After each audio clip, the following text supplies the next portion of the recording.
Mi infancia fue muy feliz, con mis padres, mi hermana, mi hermano, mis abuelos, mis tías, mis primos, en fin, una familia bastante unida. Sí que es verdad que siempre cuento que soy como una especie de híbrido porque soy hija de majorero y de yeclana.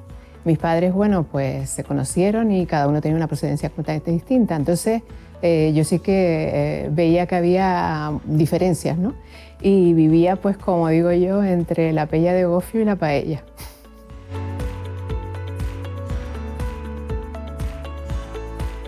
Recuerdo muchas anécdotas científicas, pero en particular una ocurrió, bueno, en el verano de 1991. Estuve de vacaciones en Bruselas, no iba por nada académico ni profesional. Y en ese año había comenzado mi tesis doctoral. Bueno, estando allí, pues pensé, voy a acercarme a la Biblioteca Real Belga, porque, bueno, por curiosidad. Efectivamente fui, pregunté en información si allí si existían manuscritos árabes.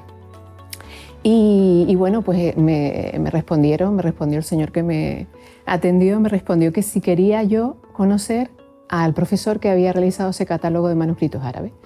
Pues yo, ni corta ni perezosa, le digo que sí.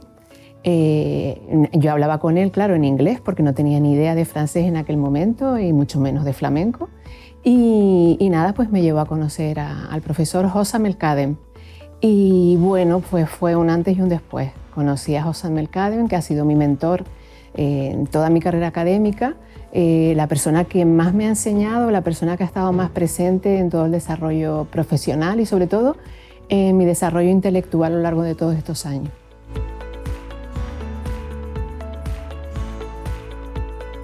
Me dediqué a la investigación por curiosidad.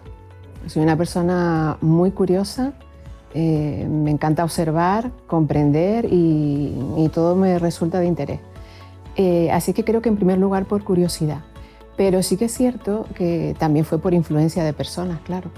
Sobre todo cuando estudiaba bachiller en el Instituto Poeta Viana en Santa Cruz de Tenerife, tuve dos profesores magníficos, una profesora de literatura española y un profesor de historia de España, que para mí también supusieron, vamos, un vuelco en todo, en cómo era yo en ese momento.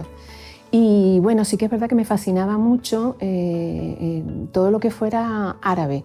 Cualquier cosa que viera o que sí que me recordara a lo árabe era de tremendo interés para mí. Entonces, por ahí pues empecé, me preguntaba muchas veces pues eso, qué había sido la historia de la actual España o de la península ibérica, ¿no? ¿Qué había pasado? ¿Por qué había habido una etapa musulmana, ¿no? Islámica? Y bueno, yo creo que fue fundamentalmente por eso.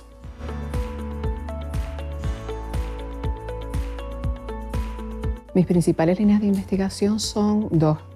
Por un lado, la historia de la ciencia árabe medieval y más recientemente la historia del Atlántico medieval también.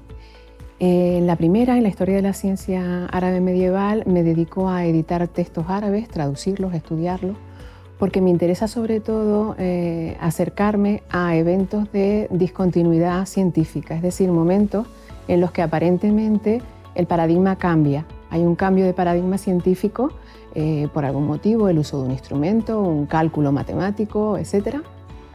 Y también, por otro lado, porque supone un acercamiento al texto directo, al texto medieval en árabe. Normalmente yo trabajo siempre con fuentes originales, claro, manuscritas, y en esos textos también podemos observar cómo se va desarrollando un lenguaje científico, un lenguaje complejo.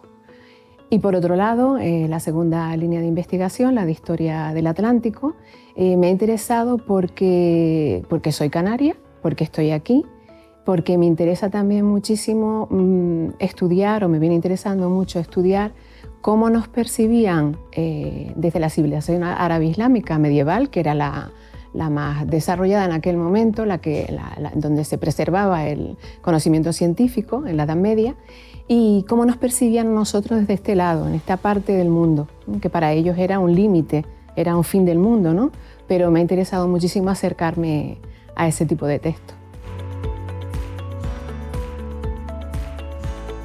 A las jóvenes les diría sobre todo que encuentren su pasión, que encuentren su razón de vivir, de actuar, de sentir, de estar en este mundo, sobre todo eso. Y también que insistan en abrirse al conocimiento, es decir, que no se autolimiten, que se abran al conocimiento, que lean, que pregunten, que asistan conscientemente a sus clases en el instituto y que las disfruten sobre todo. Porque aunque a lo mejor no perciban en este momento que lo que está diciendo la profesora es importante o no lo perciban como, en fin, funcional en sus vidas, probablemente va a ocurrir, va a haber una serendipia de alguna manera y sí que va a ser importante.